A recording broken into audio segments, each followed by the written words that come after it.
the 4 films that I saw at this year's Frightfest.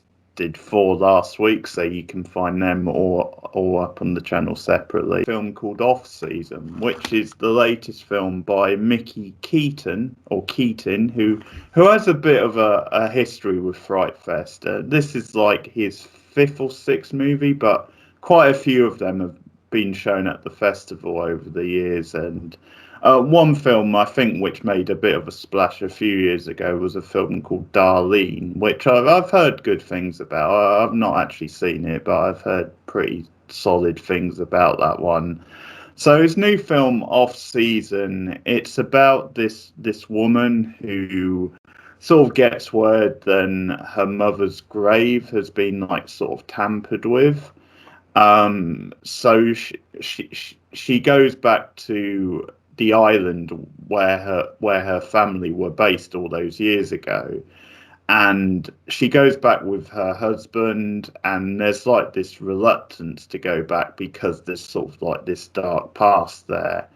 But she obviously goes back to investigate what exactly is going on, and then that's when you get the normal kind of horror type setup where weird things start to happen, and there's all sorts of stuff going on with the locals, and there's different kind of like, well, supernatural type things. And it also gets into a bit about their relationship, her and her husband. And sure, we've both had films like this where like the opening like 10 or 15 minutes really grab you, and you just think this is going to be the film for me. I'm really going to enjoy this. And then it just kind of falls a bit flat. Yeah, I mean, it's frustrating when it happens like that. Yeah. Because I was really into it for those opening 10, 15 minutes. I think there was some good direction. I think the direction created suspense. You obviously had a decent sort of premise and setup. And yeah, I was really enjoying the style of it, and what it was doing, and just the kind of look of it, because it's sort of all set on this island, and there was something very cinematic about the way they were using like the weather, like extreme weather, and just all the different shots on this island. I mean, I think the film had a very sort of 70s, maybe pulpy thriller type look to it. So I was kind of getting into that, but then as you got further into it, as I said, it just whittled all that promise away.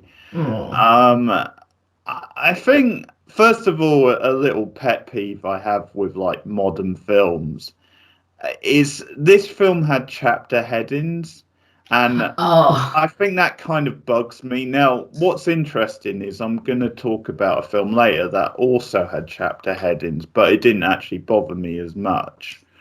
I think in the case of this one, like, it didn't really like justify it. Like, there wasn't really enough to distinguish each chapter, and I think they overdid it with the style where they would keep changing the style of like the letters, and I just got the impression it was just being a bit too like artsy sort of for its own good almost, and it didn't really justify having that. And I think also it overused its gimmick because, as I said, it sets itself up with some like good use of weather and atmosphere, but then that sort of becomes quite repetitive after a while because it got to the point where every scene had to add like thunder sort of crackling, and after a while it just gets, you're not going to be, it's going to lose that suspense if it just repeats that same old trick. Also, I think when we got into the characters, like her and her husband, I just really found them quite annoying and not very engaging. I think it's almost like this director was fine with this movie when he focused on the technical side and the direction, but when it came to characters and story, he just didn't really do anything.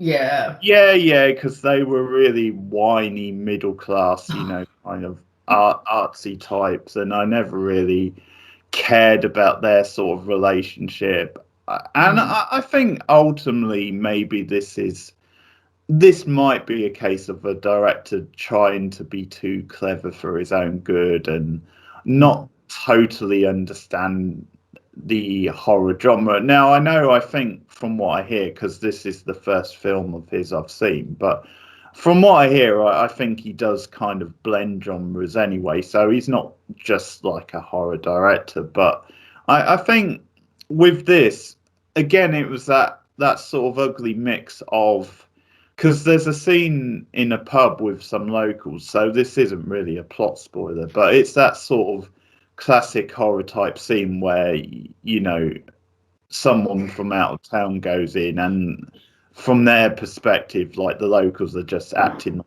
aggressive or weird or whatever you want to say. But it's that sort of scene, but just done in a really over the top sort of way, because it like focuses in on them where they're sort of like laughing, but it's like in a really heightened sort of way.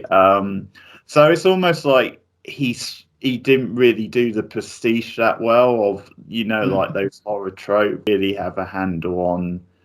It's how to sustain a suspenseful horror over the course of a whole movie. I mean, not in this case. It sort of feels like he was trying a bit too hard, and as I said, once you boiled it down, and I think at times the film just throws stuff at the screen, a certain creature into the mix, but then it just felt that was a random scene that has no context with the other stuff. It's like, oh well, I'll just throw them in. Really, it has good scenes. I mean, obviously, as I said, it's quite cinematic. For example, there's a use of like a drawbridge, because it's that sort of like setting, and so like scenes where she has to try and get the drawbridge down in time to escape the threat, so she can drive. So stuff like that. Those are some of the better scenes, but overall, it went a bit flat after a good opening and ended up quite mediocre for me. I know other people at the festival really liked it, but no, it didn't do that much for me after a good opening. So that's Yeah. off season.